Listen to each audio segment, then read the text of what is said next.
Ce jour dédicacé par un donateur anonyme. La dédicace, c'est Hachem, on t'aime. Très très bonne dédicace, Bézrat Hachem. On continue sur la loi de Shemitah. En ce qui concerne on avait parlé de l'Eter Michira la dernière fois, n'est-ce pas? Donc il y a une marloquette, une grande discussion entre tous les rabbinim orthodoxes, après Rav Yosef, disent qu'on ne peut pas compter sur l'Eter Michira, sur la vente de la terre des juifs à des non-juifs. Rav Yosef, il dit qu'on peut compter là-dessus, Beshat Atrak, quand il y a une grande nécessité. Maintenant, qu'est-ce qui se passe si quelqu'un il est bloqué? Il habite dans un quartier, une ville, et c'est très courant, où il n'y a que ça. D'accord? Ici, dans nos quartiers, tu ne verras pas, mais tu cherches Eter Michira, on te regardera avec des yeux bizarres de quoi tu parles.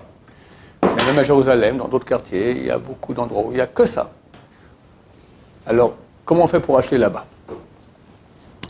Pour expliquer cela, on va parler d'autres points importants concernant le commerce des fruits de Shvi'it. Il y a l'interdiction, c'est marqué l'orla, ces fruits seront pour manger, et les sages d'Israël disent l'orla velo l'eschora. Donc on peut manger les fruits, on peut rentrer dans le champ de quelqu'un, les prendre, etc., mais on ne peut pas faire du commerce avec. En vérité, c'est permis si on fait des petites quantités, ce qui est pour manger normalement. Mais quelqu'un qui va acheter des tonnes, ou qui va dans un champ, il prend des tonnes, mais après il fait du commerce avec, c'est interdit. D'accord? Mais si c'est des petites quantités, c'est permis. Maintenant, il y a beaucoup de choses qui vont avoir à voir, quand on fait ce commerce-là, qu'est-ce qui se passe? Il y a beaucoup de choses qu'il faut apprendre, c'est un peu compliqué. Première chose, c'est donc les fruits que j'achète ou que je vends, ils sont sains. On va parler maintenant en général, des fruits qui sont sains. Eter Michira, pour celui qui compte sur Eter Michira, alors il n'y a pas de sainteté dans les fruits parce que ça appartient à un goy. D'accord? Mais pour ceux qui ne comptent pas sur Eter Michira, alors il y a une sainteté dans ces fruits-là. Ou par exemple, ceux qui sont poskim que le mabit, le chazonish, on avait déjà parlé très souvent de cette marloquette, qu'est-ce qui se passe? Des fruits qui ont vraiment été produits par des goïms, sur une terre de goïms. D'accord? Ahmed dans son champ, il a des olives, d'accord, et il vend ses olives. Est-ce que ces olives ont une sainteté de Shvit, oui ou non? Le Bet Yosef, Maran Shulchan Aruch, il dit que non. Et comme ça, on tranche à Jérusalem toutes les communautés, et Ashkenaz et Sfarad, idem à Tzfat. Et tranche aussi comme ça tous les Sfaradim en Israël. Par contre, le Mabit, qui était à l'époque du Maran Yosef Karo, et le Chazonish est d'accord avec lui, il dit non. Il dit que, vu que ça pousse en terre d'Israël, bien que c'est Ahmed qui a fait toute la production, ça lui appartient, c'est sa terre et c'est ses fruits, il y a quand même la sainteté qui reste. Donc pour l'Ashkenazim, dans toute la terre d'Israël, à part Jérusalem et Tzfat, donc il y a une sainteté. Alors comment ils font pour acheter? La vérité, ce n'est pas comme je vais vous dire maintenant. Je vais expliquer quels sont les problèmes qu'il peut y avoir. On a fait des combines pour arriver à éviter ces problèmes. Le premier problème, c'est que lorsque je vends une pomme de Shvi'it, et je reçois maintenant un shekel, ce shekel, il devient saint. La pomme, elle reste sainte. On doit faire attention de ne pas la donner à son chien, pas la jeter à la poubelle, etc. Mais l'argent aussi devient saint. Maintenant, avec ce shekel-là, je vais acheter un verre de lait. La pièce de monnaie, elle devient choulin, profane, je vais faire ce que je veux avec, mais le verre de lait devient kadosh. Alors, je dois le boire en sainteté, c'est-à-dire quoi? Pas donner ça, donner au chat du quartier un peu de lait, d'accord? De boire normalement. Si maintenant je troque ce lait contre un steak, d'accord? Alors le lait devient choulin et le steak devient kadosh, etc. Donc il y a ici un problème que l'argent devient kadosh. Maintenant, il y a une différence entre la Shvi'it et, on en parlera encore, il faut savoir que ça existe, d'accord, en Israël, il s'appelle le Maaser Sheni. Les années 3 et 6 du cycle de cette année, alors on donne le Maaser Sheni. 9% de la production, c'est Maaser Sheni. À l'époque, il fallait venir à Jérusalem.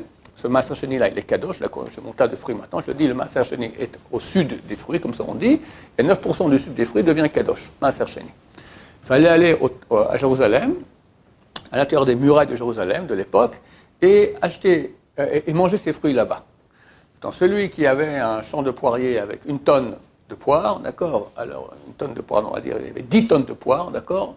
9%, ça fait 900 kilos de poire. venir à l'époque depuis le Galil à Dodan avec 900 de poids, elles vont tout pourrir en attendant, c'est fichu, enfin c'est super casse-pied. Alors qu'est-ce qu'on faisait? On faisait passer la sainteté des poires, on appelle ça hiloul, la sainteté des poires Masercheni sur leur valeur en argent, des pièces de monnaie. Comme c'est écrit dans la Torah, tu mettras sur de l'argent et tu viendras. Tu prends, maintenant on va dire que c'est 900 kilos de poires, ça vaut 1000 shekels de l'époque, tu amènes 1000 shekels ici à Jérusalem, avec ces 1000 shekels tu achètes à manger. Tu peux acheter de la viande, du poisson, d'accord, des fruits, de la boisson, du jus de raisin, etc. Maintenant, quand on faisait ça, les fruits de Maaser Sheni devenaient choulin. Aujourd'hui, comment on fait? On ne peut pas aller à Jérusalem. Mais on ne peut pas non plus manger les fruits. Il y a une kudusha de Maaser Sheni, on est impur. C'est quelque chose de kadosh, Maaser Sheni. On n'a pas le droit de manger en tant qu'impur. Alors qu'est-ce qu'on fait aujourd'hui? On dit 9% de la récolte, il est Maaser Sheni. Et le Maaser Sheni est mechoulal, il est profané sur une prouta dans une pièce que j'ai prévue à cet effet. Chaque bon juif en Israël, il a une pièce. Moi, je mets dans un petit papier, je mets le prouta, pièce pour Chilul Maaser Sheni. On la met quelque part pour pas que quelqu'un vienne acheter une glace avec. Après, d'accord, tu le caches quelque part. Et cette pièce-là, chaque fois que tu as du Maaser Sheni, tu dis le Maaser Sheni, Mechoulal, ici c'est du vrai Maaser Sheni. Nous, on a un doute si ça a été fait ou pas, les Maaserot, quand tu vas ici acheter au marché. Mais si tu es certain, c'est ta tante qui t'a mis des citrons maintenant, d'accord, pas en chevite, de son champ, alors tu fais la bracha sur Afrachat Trumot Maaserot, sur le don des Trumot Maaserot, prélèvement des Trumot Maaserot, tu fais aussi après une bracha sur le Chilul Maaser Sheni, Baruch Hashem El Kol Me'olam Shekhinach Mitzivanu, Al Chilul Maaser Sheni. Et tu dis, הקדושת מעשר שני שבפירות האלו מחוללת על פרוטה במטבע הזו. Que la kedusha qui a de Maaser Sheni dans ces fruits-là passe dans une prouta dans la pièce. J'ai fait une petite chose parce que vous avez remarqué, j'ai dit dans l'exemple qu'à l'époque, il fallait voir combien valait les 900 kilos de poire. J'ai dit ça valait 1000 shekels. Il fallait prendre 1000 shekels en pièces et faire passer la sainteté des fruits, dire voilà, toute la sainteté du Maaser Sheni des poires passe dans les pièces. Avec ces 1000 shekels, elle a acheté de la nourriture à Jérusalem qui sera qu'on mangera en sainteté, il faut être pur, d'accord, et manger cela en sainteté de Maaser Sheni. À l'époque, donc, on faisait passer la valeur, la sainteté sur la même valeur. Si j'ai pour 1000 shekels de poire, je dois prendre 1000 shekels en pièces et faire passer dessus. Aujourd'hui, le chomesh, si c'est le nôtre. Je fais en cours, d'accord, je ne veux pas embêter, trop compliqué, d'accord. C'est le nôtre, mais si c'est de quelqu'un d'autre, alors pas besoin du chomesh. Maintenant, ça c'était à l'époque. Aujourd'hui, de toute façon, on ne peut rien faire avec cette pièce-là. Qu'est-ce qu'on fait avec cette pièce-là? La veille de Pessah, la 4e année, et la veille de Pessah, la 7e année, donc cette année, on prend la pièce et on la jette à la mer.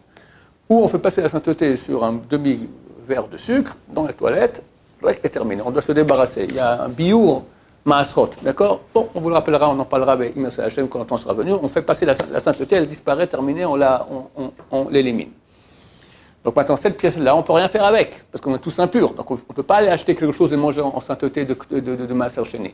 Donc on s'en débarrasse. Vu que tous on ne peut rien faire avec, alors c'est idiot de faire passer la sainteté sur 1000 shekels. Alors on fait passer, c'est valable aussi d'être dans ce cas-là pour Maaser Sheni, de faire passer la sainteté sur une prouta. Prouta, c'est la valeur monétaire la plus petite qu'il y a. Ça vaut environ, aujourd'hui, 50 centimes, un demi-shekel. D'accord? Le taux exact de la valeur d'une prouta, c'est 1/40e de gramme d'argent pur au taux boursier. Il y en a qui disent avec la TVA, il y en a qui disent sans la TVA. D'accord? Mais non, c'est vrai, parce que tu ne peux pas acheter sans la TVA, donc ça vaut plus. Bon, ça vaut grosso modo environ un demi-shekel actuel. Ça se peut que maintenant, avec la crise, tout ça, peut-être que l'argent va monter beaucoup. Bon, il y a quelques mois, c'était encore ce prix-là, il faut vérifier. D'accord? Donc on fait passer la sainteté sur la pièce. Maintenant, quand on fait cela, la kdusha de Maaser Sheni, elle quitte les fruits. Mes poires maintenant du Galil, je peux les manger, il n'y a aucun problème. Shvit, c'est pas la même chose. On apprend dans la Torah, c'est marqué tihye, d'accord, ça restera comme ça. Le fruit de Shvit, il reste kadosh pour l'éternité, on ne peut rien faire. Et quand on le vend, la sainteté passe dans la pièce, et les deux sont saints, et le fruit et la pièce. La pièce, si maintenant je vais acheter avec cela un verre de lait, comme j'ai dit, alors la pièce devient rouline, et c'est le verre de lait qui devient kadosh, etc. Attention, il ne faut pas faire passer... je ne peux pas avec cet argent, si je vais acheter maintenant avec cet argent un livre, d'accord? Alors le livre devient kadosh de sainteté de Shvit. Mais les poskim disent qu'il ne faut pas faire ça. Qu'est-ce que tu nous mets de la sainteté de Shvit? Il faut le manger, que tu mets ça dans un livre. Alors si on a fait ça par erreur, qu'est-ce qu'on fait? Quelqu'un il a pris l'argent et il a acheté un livre avec, d'accord?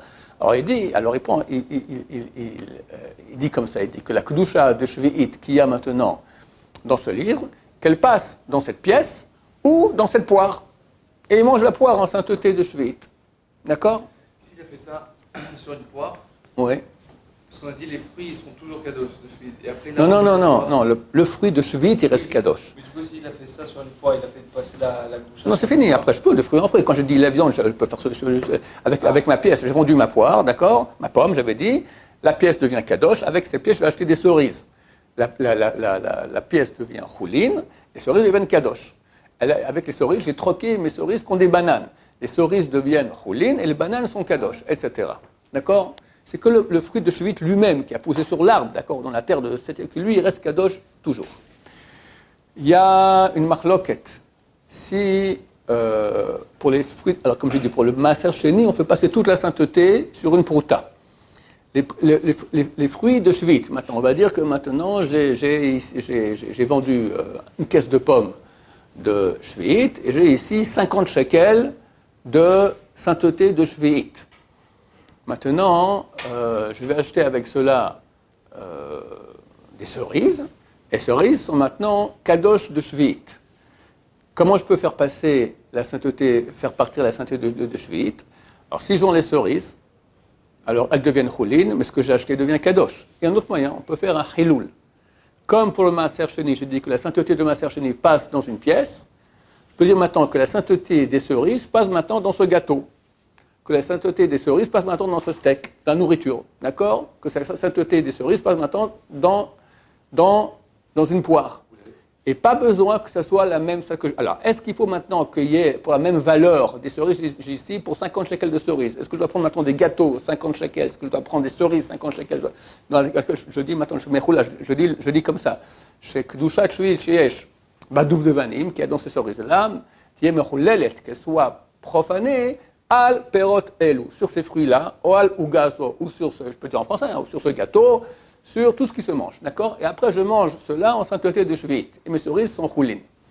Est-ce qu'il faut que ces gâteaux, et qu'est-ce que je dis encore, steak, d'accord, et aient la valeur des cerises, 50 shekels de cerises, ou pas? Marloquet. Le Chazon Ish dit que oui, le Ortzion, le Rabban Yisraël Bachou, il dit que non. On peut faire comme le maaser sheni, passer sur une prouta. Et non contesté. Les Ashkenazim, ils feront comme le Chazon Ish, donc il faut passer sur la même valeur, ça ne change rien. Simplement, tu as un gâteau maintenant, alors il faut pour 50 shekels de gâteau. Maintenant, tu peux prendre tout ton frigidaire, te dire que la kedusha des cerises passe dans toute la nourriture du frigidaire. Ça marche. Simplement, il faut que tu manges la nourriture du frigidaire en kedusha. Il ne faut pas donner ça à ton chat, à ton chien, ou etc. D'accord? Oui. Par exemple, si on a acheté une caisse de Otsar Beddin, ouais. L'argent, moi quand j'ai acheté... Non, on va en parler. Otsar Beddin, les fruits sont sains, mais il n'y a pas de problème de vente. On va y arriver. Non, c'est pas le problème de vente, mais ils sont... Non, ça ne passe pas. La chose ne passe pas. Il n'y a pas eu de vente. Tu as acheté, on va dire comme ça, tu as reçu maintenant des fruits de Otsar Beddin. Ils sont sains. Oui. D'accord? L'argent que tu as payé, il n'est pas sain. Pourquoi on expliquera après? Toi, tu as une autre question à propos de ces fruits-là? Non, pas Otsar Beddin, mais un cas normal. J'achète une Attends, moi je parle maintenant théoriquement, après on va parler tout. Otsar Beddin, le Chazon Ish, le K'tab Minamanu, le Terbishra, chaque cas qu'on va faire, c'est super compliqué. Maintenant, je fais la théorie. Lentement, on avance très lentement. On va parler d'abord théoriquement. Sur le terrain, tu verras qu'on fait autrement parce que c'est trop compliqué. Il y a beaucoup de problèmes. Mais pour comprendre ce qu'on fait, il faut comprendre aussi la théorie. Donc, si on a des fruits sains de Shvi'it et on a vendu ces fruits, alors l'argent qu'on a obtenu ou troqué ces fruits, ce qu'on a troqué, il y a la sainteté de Shvi'it. Alors, c'est la sainteté de Shvi'it que j'ai maintenant. Je vais dire, j'ai troqué maintenant. Ma tante m'a amené des citrons de son jardin de Arcélia, d'accord? Il y a la kedusha de Shvi'it. J'ai vu quelqu'un a un bon gâteau, tiens, je te donne un citron, passe-moi une tranche de gâteau. Allez, c'est bon. Je dis attention, les citrons sont Shvi'it. Faut pas, il y en a qui interdisent de faire du jus, par exemple. On en parlera, on peut faire du jus ou pas avec du citron, d'accord? Mais en tout cas, on ne peut pas donner ça à son chien, ni à Ahmed ni à Conchita, d'accord? On ne donne pas les fruits de Chouït aux non-juifs, d'accord? Ni les prendre à Paris pour faire une sauce, un jus de citron ou une sauce de citron. On ne peut pas sortir les fruits de Chouït à l'extérieur de l'État de la terre d'Israël. Même pas aller à Eilat avec, d'accord? Ça, la sainteté de Chouït. Maintenant, mon gâteau, là, que j'ai reçu, le gâteau, il est saint de Chouït aussi. Alors, qu'est-ce que je fais? Ben, il n'y a rien à faire, je le mange, c'est tout. Il n'y a pas de problème, tu le manges, ça va. Tu ne veux pas le donner à ton chat, ni à Ahmed, ni à Conchita, ni l'amener à Eilat, ni l'amener à Paris. D'accord? Mais tu le manges, c'est en Chouït. Comme ça, tu manges la couche de Chouït et c'est terminé. Attends, je fais passer la sainteté du citron sur le gâteau. Autre solution, je lui dis, écoute, j'ai un citron de Chouït, tiens, je te le vends pour un shekel. Ok, le shekel devient kadosh. On a déjà expliqué qu'est-ce qu'on fait avec ce shekel, etc. Maintenant, j'ai dit aussi qu'il y a deux solutions. Soit, quand j'achète, la sainteté, elle passe, soit je fais un chiloul. Je dis que la sainteté du shekel qu'il y a ici, elle passe maintenant sur mon gâteau, et le gâteau, je peux le manger en sainteté. Il y a deux façons de faire passer la sainteté. Soit par vente, troc, soit par chiloul, je dis que ce soit merchoulel, que la couche passe de là, et c'est valable. Est-ce qu'on peut faire passer la sainteté sur et des billets de banque et des pièces? Il faut comprendre qu'un temps, les pièces d'argent, c'était de l'argent. Et ça valait de l'argent. Après, dans les banques, ils ont dit, écoute, ça ne sert à rien que l'argent circule, on gagne de l'argent chez nous, on donne à la place un truc qui est comme l'argent qu'il y a chez nous à la banque. Aujourd'hui, on sait qu'il n'y a plus rien dans la banque, et c'est l'argent qu'on attribue une valeur qui n'a aucune valeur à un morceau de fer bébête ou un morceau de papier colorié. D'accord? Mais en soi, ça n'a aucune valeur. Est-ce qu'on peut faire passer la sainteté sur des billets de banque et des pièces actuelles? Réponse, oui. Parce que c'est des rabbanan. Tout ce qu'on a aujourd'hui, etc., c'est des rabbanan. Et tous les cas similaires, Maaser Sheni, Neta Revaï, en parlant, je vous fais un peu de culture générale, d'accord, parce que je ne suis même pas au courant que ça existe un truc pareil, ça existe aussi à l'étranger pour la vigne. Les 3 premières années qu'on a planté ou greffé un arbre, alors la production, or là, elle est interdite de la Torah, c'est très grave. La 4e année, c'est pas autorisé. Ça devient ça Neta Revaï. Et si c'est à la vigne, c'est Kerem Revaï. Ça a de la sainteté comme un Sercheni.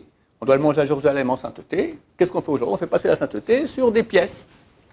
Et après, là, sur une pièce, sur une pouta dans une pièce. Et après, la pièce, on va la jeter à la mer et terminer comme j'ai raconté. Maintenant, est-ce que je peux faire passer la sainteté sur des pièces qui est sur le marché qui, en fait, n'ont aucune valeur intrinsèque? Réponse, oui. Parce que tout ça, c'est des rabbanan.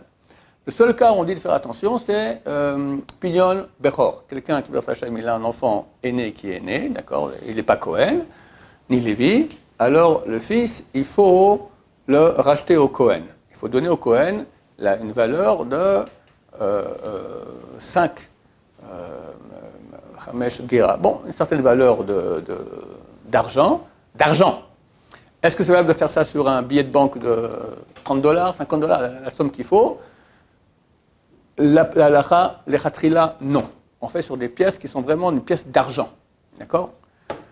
Qui ont valeur, ou un bijou, ou n'importe quoi qui a de la valeur en soi. Pas une chose à laquelle l'État a donné de la valeur, mais qu'en soi, ça n'a aucune valeur. Bedi Avad, si on n'a pas de pièces d'argent, rien, il faut le faire maintenant, etc., ou tu as déjà fait et puis tu ne savais pas, tu as fait sur un billet de banque, c'est valable. Comment on trouve des pièces d'argent aujourd'hui? Chaque Cohen, il a chez lui 5 pièces d'argent pour faire le Pidyon Aben. Il va chez le bijoutier, il lui donne des pièces comme ça, et tu achètes ça, tu lui achètes les pièces d'argent. Et lorsque tu fais le pidyon, alors tu lui donnes. Ah, donc avant le pidyon, on lui achète ses pièces. Exactement. On lui donne... Exactement. Maintenant, tout ce que je dis maintenant, qu'il y a un problème de. Comment expliquer cela? On va voir qu'il y a différentes sortes de fruits sur le marché. Les fruits qui viennent de l'étranger, il n'y a aucun problème, on fait ce qu'on veut avec. Les fruits qui viennent de production de non-juifs en terre d'Israël. Machloket, pour le Shulchan Aruch. Donc les Sfaradim dans tout Israël et les Ashkenazim à Tzfat et Jérusalem, il n'y a aucun problème. Pour les Ashkenazim hors de Jérusalem et Tzfat, alors il y a de la sainteté dans ces fruits-là. Et donc il y a l'interdiction de commerce. Et lorsqu'on va acheter, il y aura tout ce que j'ai expliqué maintenant, que l'argent devient kadosh. D'autres cas qui ressemblent à cela, Eter Mechira. Celui qui compte sur le terme Mechira, il considère que la terre a été vendue à un goy Et lui, il n'est pas comme Chazonish, il dit ça va, c'est comme si maintenant c'est Ahmed qui m'a amené de ses fruits, il n'y a pas ni un problème de vente, ni un problème que l'argent devient kadosh, ni rien du tout. Pour ceux qui ne comptent pas sur le terme Mechira, donc nous les orthodoxes, si possible, d'accord, alors comment on fait pour acheter le terme Mechira? On va dire maintenant tu es à un endroit où il n'y a que le terme Mechira. Alors d'abord, il faut voir que ce n'est pas des légumes, les légumes, il y a une période, ce n'est pas encore Sfirin. Les légumes qui ont été cueillis pendant la 7e année, ils ont la sainteté, mais ils sont encore permis à la consommation tant qu'ils n'ont pas été plantés pendant la 7e année. Le Rav Ben Sion, lui, dit, comme le Rambam, que dès que la 7e année rentre, c'est déjà une source Sfirim. Mais tous les autres poskim ne sont pas poskim comme ça. C'est pour ça que dans les calendriers, on reçoit un calendrier, j'ai dans mon bureau, d'accord, un calendrier, les fruits et les légumes, quand commence leur sainteté, tous les légumes, la sainteté commence à Rosh Hashanah cette année, et tu vois, d'après les différents légumes, tous les légumes sortent de légumes, tu vois quand commence l'interdiction, ça veut dire quand arrivent sur le marché des légumes qui ont été plantés cette année. Et là, ça se fait rien, on n'a pas le droit de les acheter. Donc ça, si tu ne comptes pas sur le terme Mechira, tous les légumes sont interdits à l'achat, c'est terminé. Les fruits, déjà expliqué que la sainteté des fruits, elle commence lorsque le fruit arrivera à un tiers de sa grandeur en 7e année. Là, il devient kadosh. C'est un fruit donc, qui, quand il sera mûr, il fait partie de la 7e année, il est kadosh. Il n'y a pas de direction de le manger. Même s'il a été chameau en Evad, on a travaillé la terre, on n'a pas fait tout ce qui est un non-religieux complet, il le vend, etc., de façon interdite, il n'y a pas le droit de le faire. Nous, on a le droit de l'acheter, mais il y a la sainteté. Donc, dès lors, quelqu'un qui ne compte pas sur le terme Mechira, il va maintenant acheter des fruits et légumes permis à la consommation. Donc, tous les fruits sont permis à la consommation. Les légumes que depuis avant la date où il y a un de sfirin, avant la date où arrivent sur le marché les légumes qui ont été plantés pendant cette année. Alors, il peut acheter dans un magasin pareil. Mais il faut faire attention à plusieurs choses. Maintenant, tu veux acheter une pomme là-bas, d'accord? Cette pomme, elle vient de la période où déjà elle est sainte. Alors, il y a plusieurs problèmes. Un, on n'a pas le droit, quand on fait une vente, ça veut dire qu'on n'a pas le type, maintenant, lui, le vendeur, il compte sur le terme Mechira. Donc, lui, il n'a aucun problème. Tout ce qu'il fait, c'est permis. Moi qui ne compte pas sur le terme Mechira, alors je dois faire attention à moi-même et pas à lui. Alors, on a vu que, par exemple, on n'a pas le droit d'acheter des sommes faramineuses, parce que ça s'appelle du commerce. Donc, je dois acheter pour la semaine, d'accord? Pas énormément, ce que j'ai besoin. Pas des grandes sommes, parce que ça devient des jeux du commerce. Deuxièmement, quand on achète, il ne faut pas peser ni compter. On n'a pas le droit. Ça s'appelle du commerce avec fruits de 7e année. Comment on fait? On prend des caisses, des choses comme ça. Maintenant, tu ne peux pas aller au magasin et lui dire « je veux une caisse de pommes ». Le type, il va la peser, d'accord? Il va compter, tu achètes un ananas, il va compter combien d'ananas tu as acheté, d'accord? Ou de pastèques, d'accord? Alors, comment on fait? S'il vous plaît, mettez-vous ça sur la... On lui demande à lui de faire. Le vendeur, c'est lui qui doit peser, c'est lui qui doit compter. S'il fait ça, il n'y a aucun problème. Parce que pour lui, c'est permis, pour nous, c'est interdit, c'est lui qui le fait, il n'y a aucun problème. Maintenant, il y a la transaction. Qu'est-ce qui se passe? Quand je lui donne l'argent maintenant, l'argent devient kadosh. Alors, interdit de donner des fruits de shvit ou de l'argent de shvit, de l'argent qui est kadosh, à un hamar, et c'est un ignare. Alors, si le type, c'est un grand religieux, il connaît bien la halakha, il n'y a aucun problème. Si il n'a rien, sa kippa, elle est là où il n'y a même pas de kippa, c'est interdit. D'accord? C'est interdit. Alors, comment on fait? Soit, c'est marqué dans les livres, on lui explique les lois de Shvit. Attention avec cet argent, si tu achètes un machin, il ne faut pas donner à ton chat. Bon, tu trouves que le type au magasin, il a le temps, c'est pas je vous dis théoriquement ce qu'il faut faire. Il faut l'expliquer. Si on l'explique, on peut lui donner l'argent. Sinon, qu'est-ce qu'on fait? Il faut trouver un moyen de faire que dans la transaction, l'argent ne sera pas kadosh. Il y a deux moyens qui sont quatre. C'est quoi les deux moyens qui sont quatre? Un, soit tu achètes Bavla. L'année prochaine, nous tous, on va faire ça. L'année prochaine, on va acheter un etrog. L'année prochaine, les etrogim seront sains en kdusha de shvit. Tu ne peux pas faire du business avec, ou bien le type qui te vend, comme je dis, il a une équipe ici, tu ne sais pas ce qu'il va faire avec l'argent. Alors, comment on fait? Alors, on lui dit, écoute, je te prends le loulav. Je t'achète le loulav. Maintenant, j'achète double prix. Et tu me donnes le etrog gratuit. Ça marche. Fais ça à Vla'a. Vla'a, ça signifie ensemble. D'accord? En fait, c'est une technique, mais ça marche d'après la halakha. Tu dis maintenant que le fruit, le type maintenant, tu achètes chez lui une orange de shvit, tu dis j'achète aussi maintenant une Coca-Cola, et je t'achète le Coca-Cola au prix de la pomme et du Coca-Cola. Je dis, bon, si tu veux, d'accord, je donne l'argent pour le Coca-Cola, double, et je peux prendre comme ça la pomme, et l'argent n'est pas kadosh b'shvit. Ok, ça c'est une combine à faire. La deuxième combine qui est, de 3 façons on peut le faire. Comment on fait? On ne paye pas sur place, on fait un crédit. Je lui dis, écoute, je te prends maintenant la pomme, je viens te payer dans 2 minutes. Bon, dans 2 minutes je reviens, je paye, c'est bon, il m'a fait crédit. Quand j'ai acheté la pomme, quand je l'ai prise, elle est à moi. Et moi, maintenant, j'ai un dû, j'ai une dette. Une dette, ce n'est pas de l'argent, c'est quelque chose qui est spirituel, il n'y a rien là-dedans. Il n'y a pas de kdusha qui peut se poser sur une dette. Donc, la kdusha ne se pose pas. Et quand moi, je paye maintenant ma dette, c'est payer une dette. C'est pas que la sainteté est passée dans la dette il passe maintenant dans l'argent que je donne. Dès lors, on peut faire comme ça. Le type, s'il n'a pas confiance, qu'est-ce qu'on fait? Il y a 2 moyens beaucoup plus simples. Tu ne payes pas carte bancaire. Toutes les cartes bancaires, c'est du crédit. Soit tu fais un chèque. Sur place, le chèque, ce n'est pas de l'argent. Le chèque, c'est je donne un ordre à la banque de donner l'argent à ce monsieur. Mais le chèque, il n'a pas de sainteté. L'argent, il est dans la banque. D'ailleurs, on ne sait même pas si un jour il verra l'argent. Parce que quand il met ça, ça fait un numéro qui passe dans son compte à lui, qu'il a de l'argent là-bas. D'accord? Donc la sainteté ne passe pas dans ces cas-là. Donc dans tous les cas où on ne veut pas donner de l'argent maintenant au Hamaharetz, à un ignare, et on veut quand même acheter de lui un fruit de Shvi'it, alors il faut l'acheter par un de ces 4 façons. Soit Bavla, tu achètes autre chose et tu payes tout pour cette chose-là, et la chose de Shvi'it, elle est gratuite, soit par crédit, tous les types de crédit. Donc tu lui dis, je reviens bientôt, je te paye, soit un chèque, soit carte de crédit. OK? On peut faire, si on n'a pas fait ça, on peut lui dire maintenant. Oui, alors, il y a le Plat HaShulchan, il fait un chidouche atzum, très grand. Il dit comme ça, quelqu'un s'est trompé, il a donné de l'argent maintenant au Hamaharetz, à l'Ignard, d'accord? Parce qu'il rentre à la maison, aïe, je donne de l'argent au Ignard, qu'est-ce que je fais avec? Alors il dit que tu veux prendre un gâteau chez toi à la maison, ou n'importe quelle chose, n'importe quelle nourriture, et tu dis, la sainteté des pièces que j'ai données, de l'argent que j'ai donné à ma soeur Hamaharetz, qu'elle passe maintenant sur cette nourriture-là, et tu manges la nourriture en sainteté.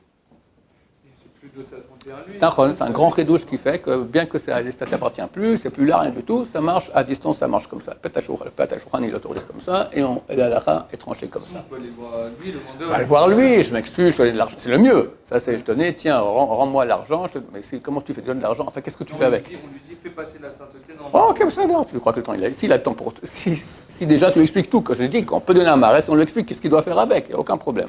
Si ça marche, c'est certain que c'est mieux. Hein? Si on achète, ça veut dire. Si on achète. Mais si on consomme du Eter Mechira. Oui, ça va. Tu es invité maintenant chez des gens et tu en fais Eter Mechira. Alors, il y a encore d'autres problèmes. Problème d'abord, si c'est des légumes, c'est sirhin. Il faut voir que ce n'est pas des sirhin. Alors maintenant encore ça va, mais dans 1 ou 2 mois, c'est mort. Parce que tous les légumes ont été plantés déjà. D'accord? C'est les fruits. C'est rare que quand on fait à manger maintenant un repas, les fruits, c'est à la fin du repas. Tout le repas, c'est des légumes. D'accord? C'est très rare. Tu peux dire à la fin du repas, j'ai mangé déjà, je veux plus de fruits. C'est comme le contraire. Les légumes, il faut les manger, les fruits, tu peux manger. Il y a un autre problème que les gens ne savent pas, il faut faire attention à cela. C'est que, bien que normalement en 7e année, il n'y a pas de Trumot ou Maasrot. On ne donne pas de prélèvement. 7e année, il n'y a pas de Trumot. Mais pourquoi? Parce que les fruits n'appartiennent à personne, ils sont FKR. Donc, ce n'est pas donné aux pauvres, donné aux Lévis, donné, d'accord, etc. Il n'y a pas tout annulé parce que c'est FKR. Maintenant, si on n'a pas fait FKR, on ne s'est pas désapproprié des fruits. L'agriculteur, il a pris ses fruits, il les a vendus. Et l'épicier, il a acheté. Ces fruits-là, on est obligé de faire Trumot ou Maasrot. Donc, quand tu es invité chez quelqu'un et tu donnes maintenant à manger des légumes qui ne sont pas sphirines ou des fruits pendant la 7e année, il faut faire Trumot ou Maasrot. Sans bracha. Sans bracha. D'accord? Quel maaser on fait? Maaser ani. 7e, on fait maaser ani. Chametz, on dit c'est bien aussi maaser sheni, le chumra. Sans bracha aussi, sans hein? Tout, bien sûr. Maaser on fait toujours. On fait Trouma Gdola, maaser rishon, maaser Troumat maaser, maaser ani. Celui que tu m'as il fait aussi maaser sheni. C'est quoi là, vous avez dit la 7e année, on fait aussi maaser sheni, c'est le chumra? Le chumra, le rabbin dit les chumra. Hein? Ah, il explique là-bas pourquoi. Attention, une chumra, l'archoche, c'est pas clair quel maaser on doit faire. Maintenant, il y a encore un autre problème, on finira avec cela. Toi, tu as fait tout très très bien maintenant. On va dire que tu as payé le type avec carte bancaire ou par chèque. Enfin, l'argent que tu as donné, il n'est pas kadosh. D'accord? Maintenant, tu as acheté pour 9 shekels 25 de poire. Et lui, il te rend la monnaie 75 agourotes. D'accord? Ou un shekel, il fait cadeau de 75. Il te donne, j'ai acheté pour 9 shekels de poire. Tu l'as fait, c'était 9,25. Toi, tu ne voulais pas te casser la tête. Donc, tu as dit, écoute, je vous fais 10 shekels. D'accord? Tu fais 10 shekels, tu lui donnes maintenant. Maintenant, lui, il te dit, non, je vous rends la monnaie. Il me rend maintenant 75 agourotes. D'accord? Bon, ça existe plus aujourd'hui. 80 agourotes. Le problème, c'est que si lui, c'est un vendeur, c'est une grande macolette, où il y a tout, et aussi un peu des fruits, il n'y a aucun problème. On prend l'argent, on va à la maison, terminé. Mais si c'est un vendeur de fruits et légumes, c'est ça. Presque toute, en tout cas la majorité de l'argent qu'il a, c'est de l'argent qui a de la kedusha. Pour lui, c'est termechira, mais pas pour moi. Donc l'argent qu'il a lui maintenant, c'est tout de l'argent qui est kadosh. Alors lui, il me rend la monnaie, l'argent que je reçois, il est kadosh. Faire attention à cela. Alors, qu'est-ce qu'on doit faire? Il dit comme ça, tous les matins, quand tu te lèves, tu dis, tout l'argent de suite que j'ai chez moi, en ma possession, qu'il soit mechoulal, qu'il soit profané sur ce morceau de gâteau, sur ce verre de lait, sur n'importe quoi, et hop, tu le manges et comme ça tu règles le problème. Celui qui va toujours acheter dans une épicerie, dans un vendeur de légumes, qui lui donnera de l'argent, parce que l'argent qu'il a, c'est l'argent de Shvit. Si c'est une fois ça arrive, alors tu dis, ok, que l'argent qu'il y a ici passe maintenant dans le gâteau que je vais manger après, et quand tu manges le gâteau, tu le manges en Kedusha. Il faut savoir que cet argent qu'on reçoit de ce type-là, il est saint de Kedushat Shvit. Bon, c'est un peu compliqué, on reverra les choses encore plus de nouveau, on verra surtout avec le terme Mechira, et comment font nos frères Ashkenaz quand ils vont acheter, parce que eux, c'est certain qu'il y a de la sainteté de Shvit, d'après le Chazonish. Même la production des goïms qui vient, il y a sainteté de Shvit. Donc il y a aussi un problème de vente. D'accord? Comment ils font pour parer à tout cela? On en parlera la prochaine fois. B'nei Baruch Adonai, Olam, Amen, Amen.